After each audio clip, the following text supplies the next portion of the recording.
আজকে খুতবার শুরুতেই প্রশংসা জ্ঞাপন করছি সে মহান রবের, সে মহান স্রষ্টার, সে মহান মাহবুদের, যিনি দীর্ঘ একটি বছর পর এই রমজানুল মুবারককে আবার আমাদের মধ্যে ফিরিয়ে দিয়েছেন।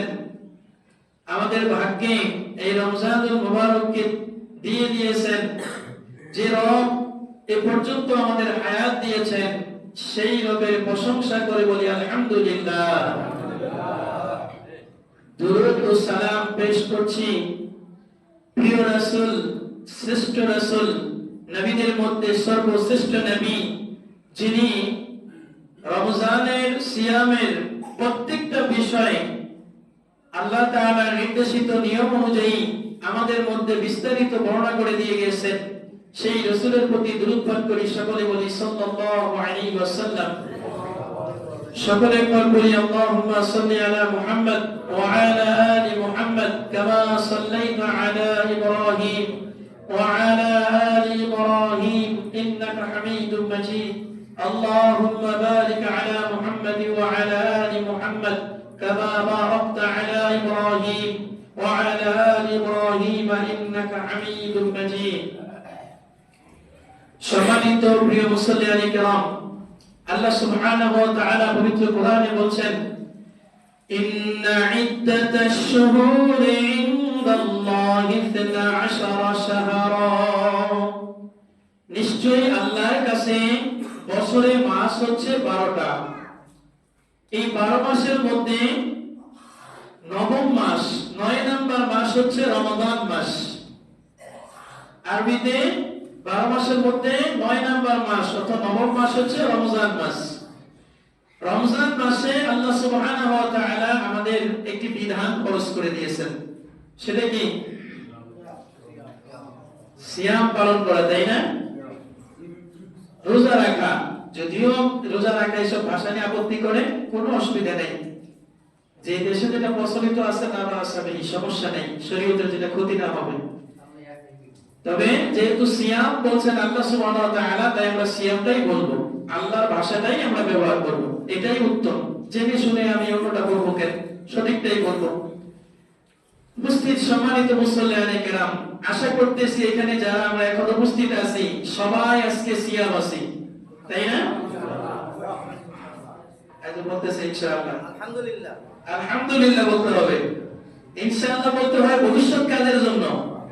আর এখন তো আলহামদুলিল্লাহ আল্লাহর রহমত রাখছি, আলহামদুলিল্লাহ কই ইনশাআল্লাহ ভালো আছি, এটা কোন কথা? ইনশাআল্লাহ ভালো আছি মানে কি সামনে ভালো থাকবো? ইনশাআল্লাহ মানে আল্লাহ যদি চায় এটা ভবিষ্যতের জন্য। আলহামদুলিল্লাহ আল্লাহ তাআলা ভালো রাখছে, কথা কি বুঝছেন? যাই হোক, রমজান মাসের সিয়াম আলহামদুলিল্লাহ এখানে যারা উপস্থিত হয়েছি সবাই রাখছে আলহামদুলিল্লাহ।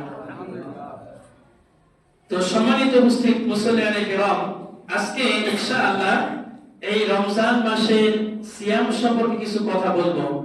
সিয়াম কাকে বলে, সিয়ামের রুকন কি, শর্ত কি, এটা রাখতে হবে কেন, এটার গুরুত্ব কি, এটার ফজিলত কি, এ বিষয়ে ইনশাআল্লাহ সংক্ষিপ্ত সময়ের মধ্যে যতটুকু সম্ভব আলোচনা করার চেষ্টা করব। ওয়া তাওফীক ইল্লা বিল্লাহ, আলাইহি তাওয়াক্কালতু ওয়া ইলাইহি উনীব।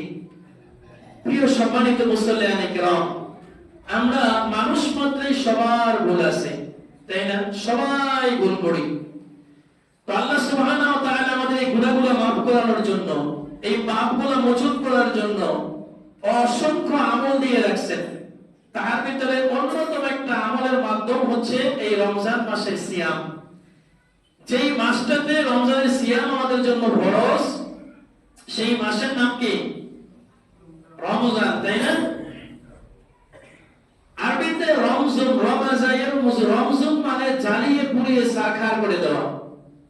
অর্থাৎ এখান থেকে আমরা বলতে পারি, অর্থাৎ আমরা যত পাপ করেছি, অন্যায় করেছি, গুনাহ করেছি, সারা বছরে যত ভুল হয়ে গেছে অথবা গোটা জীবনে যত ভুল হয়ে গেছে, এই রমজানটাকে আমার একটা উসিলা মনে করতে হবে। রমজান মাস যেহেতু জ্বালিয়ে পুড়িয়ে দেওয়া, অতএব এই রমজানের সিয়ামগুলোর উসিলায় যেন আল্লাহর কাছে আমি আমার পাপগুলো সব জ্বালায় পুড়িয়ে দিতে পারি। কথা কি বুঝাইতে পারছি? সম্মানিত উপস্থিত মুসল্লিয়ানে কেরাম, রমজানের সিয়াম দ্বিতীয় হিজরিতে ফরজ হয়।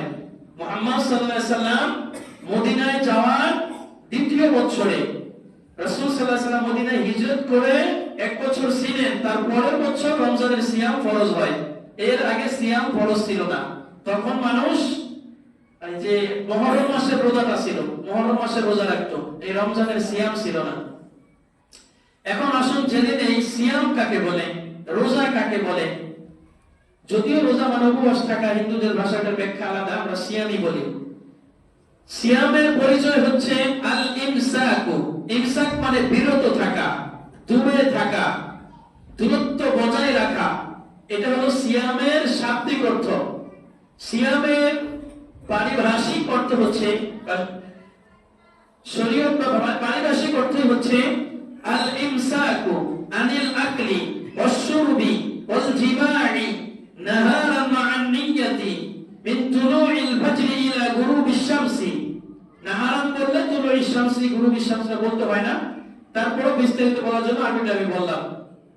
সিয়াম হচ্ছে আল ইমসাক, দূরে থাকা, আনিল আকলে, খাওয়া থেকে, ওয়াশ-শুরবি, পান করা থেকে, ওয়াল-জিমা'i, স্ত্রীর কাছে যাওয়া থেকে, নাহারান, দিনের বেলা, মা'আন নিয়্যাতে, নিয়ত সহকারে। কতগুলো কথা বললাম, অনেকগুলো কথা এখানে। আবার এর সাইডেই বলা হচ্ছে মিন তুলু'ইল ফাজরি ইলা গুরুবিশ শামসি, সকাল থেকে নিয়ে সন্ধ্যা পর্যন্ত। ওই ফজরের পর থেকে নিয়ে, যেটা আমরা টাইম জানি কোরআন হাদিসের আলোকে, সেই সন্ধ্যা পর্যন্ত এই খাওয়া দাওয়া এবং স্ত্রীর কাছে যাওয়া, যাবতীয় যেগুলো সিয়ামের নিষিদ্ধ বিষয়, এই নিষিদ্ধ বিষয় থেকে নিয়তের সহিত এই যাবতীয় বিষয়গুলো থেকে দূরে থাকার নাম হলো সিয়াম। তাহলে সিয়াম অবস্থায় মিথ্যা কথা বলা যায় ঠিক না? সবাই কেউ কয় মাথা মুখে কেউ করে না। আচ্ছা, যাই হোক, সিয়াম অবস্থায় মিথ্যা কথা বললে রোজা ভাঙবে না, কিন্তু মানে কি জায়েজ হয়ে গেল নাকি? তাই মানে রোজা ভাঙবে না বলে কি হয়ে যাবে নাকি? জায়েজ হয়েছে নাকি? সিয়াম ভঙ্গ করে দেয় এরকম যাবতীয় জিনিস থেকে বিরত থাকতে হবে। যেরকম উল্লেখিত বললাম, খাওয়া দাওয়া করা যাবে না, তারপরে স্ত্রীর কাছে যাওয়া যাবে না, এরকম তো আমরা অনেক কিছু জানি। এটা ইনশাআল্লাহ কি কি করলে রোজা ভেঙে যাবে, পরবর্তীতে যিনি খতিব সাহেব আছেন এটা ধারাবাহিকভাবে উনি বলবেন ইনশাআল্লাহ। আমি শুধু রোজা বা সিয়ামের পরিচয় দিচ্ছি। তো সিয়াম শব্দের অর্থই দূরে থাকা। এখন সিয়াম দূরে থাকা বলতে কি যাবতীয় সিয়াম ভোগের কারণ থেকে তো দূরে থাকবেনই, যাবতীয় অন্যায় পাপ কাজ অন্যগুলো থেকে দূরে থাকতে হবে। মিথ্যা কথা বলা যাবে না, ওজনে কম দেওয়া যাবে না, মানুষকে ধোঁকা দেওয়া যাবে না। যদিও এগুলো সিয়াম ভঙ্গের কারণ নয়, কিন্তু সিয়াম থাকা অবস্থায় এগুলো থেকে দূরে থাকতে হবে। রাসূল করিম সাল্লাল্লাহু আলাইহি ওয়াসাল্লাম বলেন, মান লাম ইয়াদা কাওলা যুর ওয়াল আমাল বিহি ফালাইসা লিল্লাহি আদাতুন আন ইয়াদা তুআমাহু ওয়া শারাবাহু আও কামা আলাইহি সালাতু ওয়াস সালাম। যে ব্যক্তি রমজানের সিয়াম রাখলো, রমজানের রোজা রাখলো, অথচ সে মিথ্যা কথা থেকে বাঁচতে পারলো না, বাহাসের কথা থেকে বাঁচতে পারলো না, তাহার না খেয়ে থাকা খায়ে থাকা সমান, তার রোজার কিছু আসে যায় না। এজন্য সিয়াম মানে হলো যাবতীয় অশ্লীল অন্যায় বিরোধ কাজ থেকে আমরা বিরত থাকবো ইনশাআল্লাহ। আল্লাহ তাআলা তৌফিক দান করেন। উপস্থিত সম্মানিত মুসল্লিরা কিরাম, রাসূল করিম সাল্লাল্লাহু আলাইহি ওয়াসাল্লাম বলেন, বুনিয়াল ইসলামু আলা খামসিন, বুনিয়াল ইসলামু আলা খামসিন। ইসলামের মূল স্তম্ভ, ইসলামের মূল ভিত্তি হলো 5টি। ইসলামের রুকন কয়টি? 5টি। ঈমানের রুকন কয়টি? 5টি। পেছনে গিয়ে দিছে। ইসলামের রুকন হলো কয়টি? 5টি। ঈমানের রুকন কয়টি? হুজুর আপনি কোন? আমরা যদি বলে দেই তাহলে তো হুজুর আর মুসল্লি সমান সমান হয়ে গেল, আমরা ক্লাস করতে পারি। দেখি, ইসলামের রুকন হলো 5টা, ঈমানের রুকন হলো 6টা। আমার দেশের মাযহাবী ভাইরা বলে ঈমানের রুকন 7টা, ওটা ভুল কথা। ঈমানের রুকন কয়টা? 6টা। আর ইসলামের রুকন 5টা। রুকন কাকে বলে এর আগে বুঝিয়েছিলাম। রুকন হলো যে জিনিস না থাকলে একটা জিনিসের অস্তিত্ব কল্পনা করা যায় না, এটার নাম হলো রুকন, এটার নাম হলো স্তম্ভ। যেমন এই বিল্ডিং এর পিলারগুলো যদি চতুর্পাশে সেটিং না দেওয়া হয়, এই ছাদ দাঁড়াবে না। এই ওয়াল দাঁড়াবে না। কথা কি বুঝাতে পারছি? যদি পিলার গুলো ঠিকঠাক মতো না হয়, যদি নিচে থেকে এই যে ফাউন্ডেশন ভালো করে না দেওয়া হয়, তাহলে এই ছাদ পড়ে যাবে কিনা? ঠিক একই ভাবে ইসলামের কিছু মূল ভিত্তি আছে, এগুলো যদি ঠিক না থাকে, হাজার ভালো কাজ করলে ওই ছাদ ভেঙে পড়ে যাবে, দেখি পাইবেন না। কথা কি বুঝতেছেন? আচ্ছা, তো ইসলামের মূল স্তম্ভ হলো কয়টা? 5টা। এক নাম্বার হলো কালেমা, আল্লাহ ছাড়া সত্য কোনো মাবুদ নাই, মুহাম্মদ সাল্লাল্লাহু আলাইহি ওয়াসাল্লাম তার বান্দা এবং রাসূল, এটা স্বীকার করতে হবে, এই কালেমা স্বীকার করতে হবে। 2 নাম্বার কি? 2 নাম্বার সালাত, নামাজ আদায় করতে হবে। আপনি সাক্ষী দিয়েছেন আল্লাহ ছাড়া আমার মাবুদ নাই, মুহাম্মদ আমার নবী, তাহলে আপনাকে নামাজ পড়তে হবে। সে বলছে আল্লাহ সাক্ষী দিয়েছে, নামাজ পড়ে নাই, তাহলে তুমি ওই যে 4 কোণা 4 পিলার না, এক পিলার থেকে বিল্ডিং খাবে, তা পুরো লাগবে না, তা নামাজ পড়ে না, তাহলে এই কালেমার দাবির কোনো ঠিক নাই। কিসের কালেমা পড়ছো, নামাজ পড়ো না? আচ্ছা, 3 নাম্বার কি? বিশ্বাস করা। আমাদের দেশে মনে করে রোজা আর কি নামাজ, রোজা, হজ, যাকাত, কালেমা, নামাজ, রোজা, নামাজের পরে কালেমা রোজা নয়। 3 নাম্বার রাসূলের কথা অনুযায়ী, হাদিসের অনুযায়ী বোঝা যায় 3 নাম্বার হলো যাকাত দেওয়া। কিন্তু আমাদের দেশে নামাজের পর রোজা নিয়ে এসে বলে মানুষ পেতে কয়েক ইসলামের রুকুন কয়টা, কত কয় 5টা, বা কালেমা, নামাজ, রোজা, হজ, যাকাত, যাকাত থেকে শেষে এর টাকা খরচ হয় তো, এর লাগা কত নামাজি মানুষ আছে, এটা যাকাত খরচ হয়ে গেছে, ওইটা সামনে আনবো না, ওরা বুঝেই না। হাজার হাজার কত লাখ লাখ টাকা আছে, সম্পত্তি আছে, ওই যাকাতের খবর নাই। হজ করতে যায় তাও বুড়া হলে পড়ে, এর আগে হজে যায় না। যাই হোক, যেটা আমি মূল কথা বলতেছি যে 3 নাম্বার হলো যাকাত, 4 নাম্বার হলো সিয়াম, 5 নাম্বারে হজ। তো আজকের আলোচনা বিষয় হচ্ছে ইসলামের যে মৌলিক স্তম্ভ, যেই 5টা ছাড়া ইসলামের অস্তিত্ব আশা করা যায় না, ইসলামের বাস্তবিক রূপরেখা আশা করা যায় না, তার একটা হচ্ছে রমজান মাসে সিয়াম পালন করা। অর্থাৎ কোন মুসলমান যদি কালেমা পড়ে, কোন মুসলমান যদি 5 ওয়াক্ত নামাজ পড়ে, কোন মুসলমান যদি যাকাত দেয়, কোন মুসলমান যদি হজ করে, খালি সিয়ামটা পালন করে না, রোজাটা রাখে না, তাহলে তুমি ইসলামের একটা স্তম্ভ নষ্ট করে ফেলছো। তাহলে ওইগুলোতে আবার টান দিবে, এগুলো তোমার ফরজ করতেই হবে। সুতরাং এই হাদিস থেকে আমি আপনাদের বুঝাতে চাচ্ছি বা জানাতে চাচ্ছি, রমজানের সিয়াম হলো কি? ফরজ ইবাদত। ইসলামী শরীয়ত অনুযায়ী কেউ যদি ফরজ ছেড়ে দেয়, তাহলে ইওয়াকাবু তারিকুহু ইউসাবু ফাইল, ফরজ ছেড়ে দিলে ইওয়াকাবু তারিকুহু, ফরজের নিয়ম হচ্ছে ইউসাবু ফাইলুহু ওয়া ইওয়াকাবু তারিকুহু, যে ফরজ কাজটা বাস্তবায়ন করবে তাকে নেকি দেওয়া হবে, যে ফরজ ছেড়ে দিবে তার গুনাহ হয়ে যাবে। তাহলে রমজানের সিয়াম ছেড়ে দিলে গুনাহ হবে কিনা? যেমন ফরজ আমার নামাজ ছেড়ে দিলে গুনাহ হয়, ঠিক একই ভাবে রমজানের সিয়াম ছেড়ে দিলে গুনাহ হবে। অর্থাৎ আমি বুঝাতে চাচ্ছি, রমজান মাসে সিয়াম পালন করা, রমজান মাসে রোজা রাখা, এটা হচ্ছে ইসলামের ফরজ ইবাদত। মানিদ্দা আন্নাহু মুসলিম, যে ব্যক্তি দাবি করবে আমি মুসলমান, আমি মুমিন মানুষ, আমি পরেজগার দিনদার মানুষ, তাকে অবশ্যই অবশ্যই রমজানের সিয়াম পালন করতেই হবে। বলে কি আমি না খেয়ে থাকতে পারি না, হুজুর সবই পারি, খালি সিগারেটটাকে টান দেওয়া লাগে, হুজুর কি যে করবো, অভ্যাস তো নেই, এই সমস্ত ভাইজলামি বাদ চলবে না। মুসলমান মানুষ রমজানের সিয়াম রাখতেই হবে। কথা কি বুঝাইতে পারছি? আল্লাহ বলছেন, ইয়া আইয়ুহাল্লাযীনা আমানু, ওহে যারা ঈমান আনছো শোনো, সত্যিকার অর্থে যদি ঈমানদার হও, পরেজগার দিনদার হও, কুতিবা আলাইকুমুস সিয়াম, তোমাদের জন্য রমজানের সিয়াম ফরজ করা হয়েছে। কে ফরজ করেছেন? কে ফরজ করেছেন? আল্লাহ ফরজ করেছেন। তো আল্লাহ যখন ফরজ করে দেয়, তাহলে এখন কথা থাকে, এটা করতেই হবে। শোনো, শুধু তোমাদের উপরই ফরজ করেনি, কামা কুতিবা আলাল্লাযীনা মিন ক্বাবলিকুম, তোমাদের পূর্বে অনেক নবী রাসূল গেছেন, তাদের উম্মতের জন্য এই রোজাকে ফরজ করা হয়েছিল। এখন তাদের রোজা 30টা ছিল না কয়টা ছিল সেটা অন্য হিসাব, কিন্তু আল্লাহর পক্ষ থেকে সিয়াম পালন করা ফরজ ছিল। আল্লাহ রাসূলের এই হাদিস এবং আল্লাহর এই আয়াত থেকে বোঝা যায় রমজানের সিয়াম পালন করা ফরজ। শরীয়তের কোনো ওজর ছাড়া রমজানের সিয়াম যদি কেউ ছেড়ে দেয়, সে সারা জীবন যদি এই রোজা রাখতে থাকে, একটা যদি ইচ্ছাকৃতভাবে ছেড়ে দেয়, তাহলে সারা জীবন কান্নাকাটি করলো, এটা আর উসুল হবে না, কোনো কাফারা নাই এটা, কারণ সে রোজা ভেঙে দিছে। সম্মানিত উপস্থিতি দিনী ভাই সকল, এই সংক্ষিপ্ত এই প্রাথমিক আলোচনা থেকে বুঝলাম যে রমজানের সিয়ামটা, রমজানের রোজা রাখাটা ফরজ নাকি? আচ্ছা, রমজানের সিয়াম যে ফরজ বা রোজা রাখা ফরজ, এই ফরজ হওয়ার জন্য 6 থেকে 7টা শর্ত থাকা লাগবে। কয়টা শর্ত বললাম? 6 থেকে 7টা। এক নম্বর হচ্ছে আইয়াকুন আল মুকাল্লাফু মুসলিমান, লোকটাকে মুসলমান হতে হবে। এক নম্বর শর্ত কি? রোজা ফরজ হওয়ার এক নম্বর শর্ত মুসলমান হওয়া লাগবে। তাহলে বুঝা গেছে হিন্দুর জন্য রোজা ফরজ না, খ্রিস্টানের জন্য রোজা ফরজ না, ইহুদির জন্য রোজা ফরজ না, বৌদ্ধের জন্য রোজা ফরজ না। আর ও তো কালেমাই পড়ে নাই, নবীকে তো নবী হিসাবে মানেই নাই, তাহলে ওর জন্য কেন রোজা ফরজ হবে? তাহলে কি রোজা ফরজ হওয়ার এক নম্বর শর্ত কি?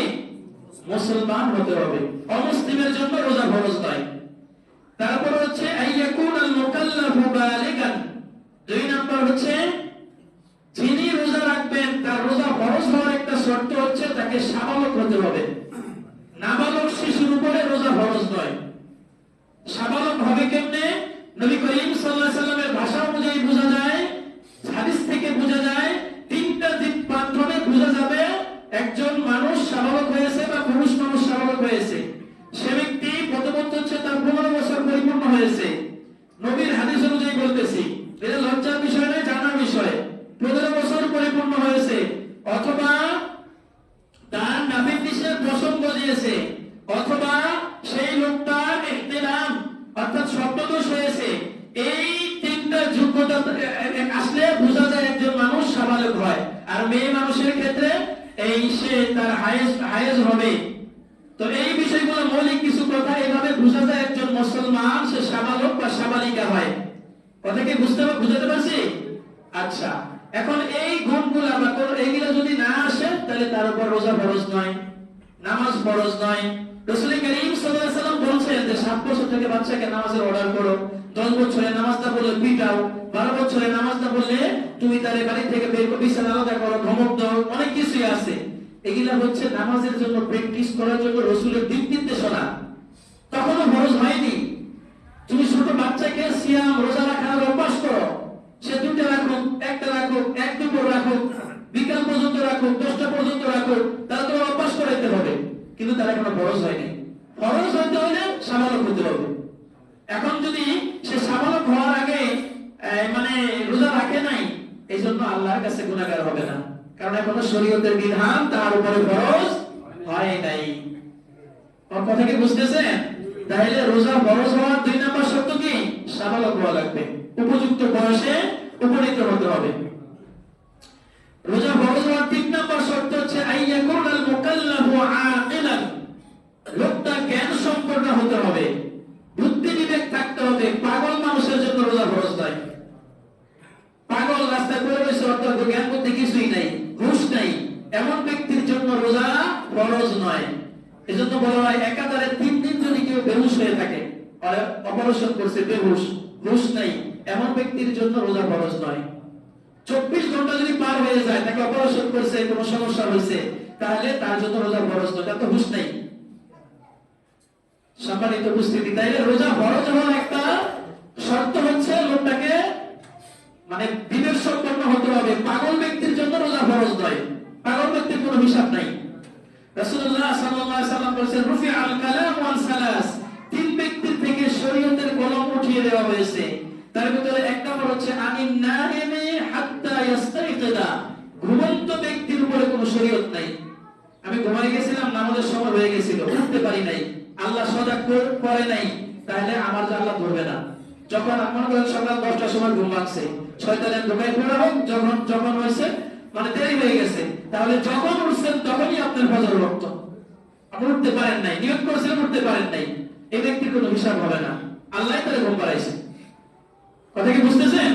আচ্ছা, আরেকটা ব্যক্তি হচ্ছে আনিল আকিল হাত্তা ইয়াবুল আনিল সাবি হাত্তা ইয়াবলুগা, ছোট বাচ্চা যতক্ষণ পর্যন্ত সাবালক না হয় তার কোনো শরীয়তের বিধান নাই, শরীয়তের বিধান নাই। এজন্য নাবালক অবস্থায় হজ করলে আবার সাবালক হলে হজ করতে হবে।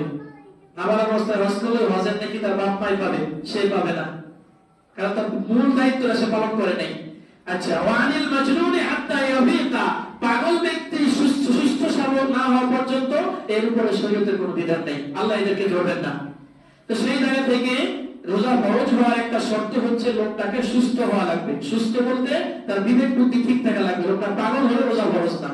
কয়টা বললাম? তিনটা বলছি। তারপর হচ্ছে আইয়াকুনা মুকিমান, লোকটা বাড়িতে অবস্থানকারী হতে হবে। সফরে গেছে, এক মাসের সফরে গেছে, দূরে গেছে, সফর মুসাফির ব্যক্তির জন্য রোজা ফরজ নয়। মুসাফির যদি হয়, দূরে সফরে গেছে ব্যবসার কাজে, দূরে কষ্ট হচ্ছে, মুসাফির ব্যক্তির জন্য রোজা ফরজ নয়। রোজা ফরজ হচ্ছে যে বাড়িতে আছে, মুকিম অবস্থায় নিজের বাড়ি ঘরে আছে, অথবা যেখানে গেছে সেখানে তার ভালো ব্যবস্থা সবকিছু ঠিকঠাক আছে, তাহলে রোজা ফরজ। সফর অবস্থায় কেউ যদি মনে করে আমি রোজা ভেঙে ফেলবো, ইসলামী শরীয়ত তাকে নিয়ম দিয়েছে যে ভেঙে ফেলতে পারে, অসুবিধা নাই, পরে তখন রেখে দিবে। তার সময় হচ্ছে অন্য সময় সে রোজার পর রেখে দিবে, যেটা ভেঙে ফেলছে। তাহলে বোঝা গেল কি, শরীয়তের কারণবশত যদি সফর করে এমন ব্যক্তির জন্য রোজা ফরজ নয়। সে ইচ্ছা করলে রোজা ভেঙে ফেলতে পারে, তবে যদি বাড়িতে স্থায়ীভাবে থাকে, তার বাড়িতে সে আছে, সমান ফরজ। আচ্ছা, গেল চারটা। এরপর হচ্ছে আল কুদরাতু আলা সাওম, আরেকটা শর্ত হচ্ছে রোজা রাখার উপরে শক্তি সামর্থ্যবান থাকতে হবে। অসুস্থ মানুষ বিছানা থেকে উঠতে পারে না, মানে একবারে জান যায় ভাব, অনেক মুরব্বী বয়স্ক মানুষ আছে না, এমন ব্যক্তির জন্য রোজা ফরজ নয়। তাহলে কি করতে হবে? যদি অসুস্থ মানুষ থাকে এবং জানটা যায় ভাব, মানে বাঁচার আশঙ্কা নাই, মানে মরে গেছে এই ধরনের, এবং অথবা তার এমন কোন অসুখ সেটা ঠিক হবে বলে মনে হয় না, ডাক্তার বলে দিছে এটা মরা পর্যন্ত ঠিক হইব না, এই ধরনের যদি কোনো অসুস্থতা থাকে, তাহলে সে প্রত্যেক দিন একটা রোজার বিনিময়ে একটা মিসকিনকে খাবার খাওয়াবে। একটা মিসকিনকে খাবার খাওয়াবে। আপনি মনে করেন 30 বছরের যুবক, কিন্তু আল্লাহ তাআলা আপনার এমন অসুখ দিয়েছে, এটা দিতে, এই সিয়াম পালন করতে গেলে আপনার হলো মরার দিকে যেতে হবে, আপনি মরে যাবেন। এমন যদি সমস্যা থাকে, তাহলে আপনি প্রত্যেক দিন রোজার বিনিময়ে একজন মিসকিনকে খাওয়াইতে হবে। মোট কথা, এমন অসুস্থতা যে অসুস্থতার কারণে মরে যেতে পারে, বড় ধরনের সমস্যা হয়ে যেতে পারে, জান নিয়ে টানাটানি হতে পারে, ইসলাম বলছে লা ইউকাল্লিফুল্লাহু নাফসান ইল্লা উসআহা, আল্লাহ তাআলা কখনো কাউকে সাধ্যের বাইরে কোনো কিছু চাপিয়ে দেয় না। সুতরাং বোঝা গেল রোজা রাখার জন্য আরেকটু সামর্থ্যবান হওয়া লাগবে। মনে করেন একজন মহিলা, গর্ভবতী মহিলা, 1 মাস পরে ডেলিভারি হবে, বা তার বাচ্চা ভূমিষ্ঠ হবে 2 মাস পরে, এখন সে যদি রোজা রাখতে চায়, গর্ভের বাচ্চার ক্ষতি হতে পারে, ইসলাম বলছে এই মহিলা রোজা রাখতে পারে, পরে পালন করে দিবে।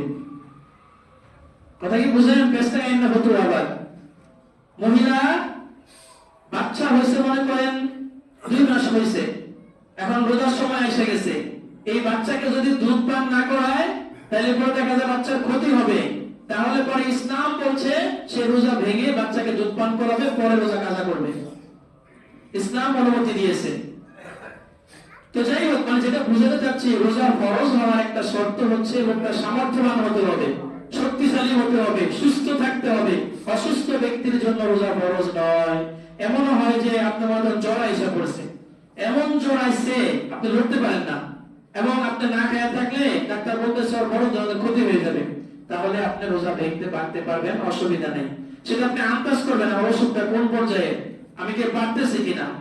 এমন পর্যায়ে হয়ে গেছে আপনার জান যায় ভাব, আসরের পরে আর পারতেছেন না, আপনি রোজা ভেঙে ফেলবেন, ইসলাম অনুমতি দিয়েছে। সর্বোত্তম চেষ্টা করবেন রাখার, কিন্তু এখন তো মরার অবস্থা হয়ে গেছে, অজ্ঞান হয়ে গেছে, বেহুশ হয়ে পড়ে গেছে, তাই রোজা ভেঙে ফেলবেন, আল্লাহ মাফ করে দিবেন ইনশাআল্লাহ। সম্মানিত উপস্থিতি, এরপর রোজা ফরজ হওয়ার আরেকটা কারণ হচ্ছে আত-তাহারাতু মিনাল হায়েজ ওয়ান নিফাস। মহিলা মানুষকে হায়েজ এবং নিফাস থেকে মুক্ত হতে হবে। প্রত্যেক মাসে মহিলার অসুস্থতা আছে, সেই মহিলার বাচ্চা প্রসব হয়েছে, তখন পরে একটা 30-40 দিনের অসুস্থতা আছে, এরকম যদি অবস্থায় থাকে, এই মহিলার জন্য রোজা মাফ। এরপর মাফ করে কি, পরে কাজা করতে হবে। মহিলার কিন্তু নামাজ কাজা করা, নামাজ মাফ হয়ে যায়, নামাজ পড়ে কাজা করতে হয় না, কিন্তু রোজা কিন্তু কাজা করতে হবে। রোজা শরীর হইতে আগে হায়েস বা যে আমরা বলতেছি পিরিয়ডের সময় থেকে তাকে মুক্ত হতে হবে। এই অবস্থায় রোজা রাখলে রোজার নেকি হবে না, গুনাহগার হবে। এরপর হচ্ছে নিয়তু বিসসাম, রোজার মধ্যে নিয়ত করতে হবে। নিয়ত ছাড়া রোজা হয় না। অনেকে বলছেন রোজার মধ্যে নিয়ত করা ওয়াজিব। নিয়ত আমরা কিভাবে করব? নাওয়াইতু আন আসুমা গাদান, কে কে পারে? সবাই পারে না, তাই তো? নিয়ত কি পড়তে হয় না করতে হয়? নিয়ত করতে হয়। নিয়ত হলো অন্তরের বিষয়। আপনি নাওয়াইতু কইছেন কেন? উলাইকা হুমুল বাক্কারুন, নবীর নামে চালাকি করো। এটা একটা বাংলা কথা, কারণ আমি তো রোজা ভাষার অর্থ জানি। এটা অর্থ হচ্ছে আগামীকাল আল্লাহর হস্তে একটা রোজা রাখতেছি, আল্লাহ তুমি কবুল করো, এটা বাংলা অর্থ। তাহলে আমি এখন বলতেছি আল্লাহর হস্তে আমি তো বলতেই পারি আল্লাহর হস্তে আমি খুদ পাইতেছি, আল্লাহ তুমি লিখে দিও। বাংলাটা আমি বানাই দিয়ে নিয়ত বানাই দিছি। পৃথিবীর কোন পাতায়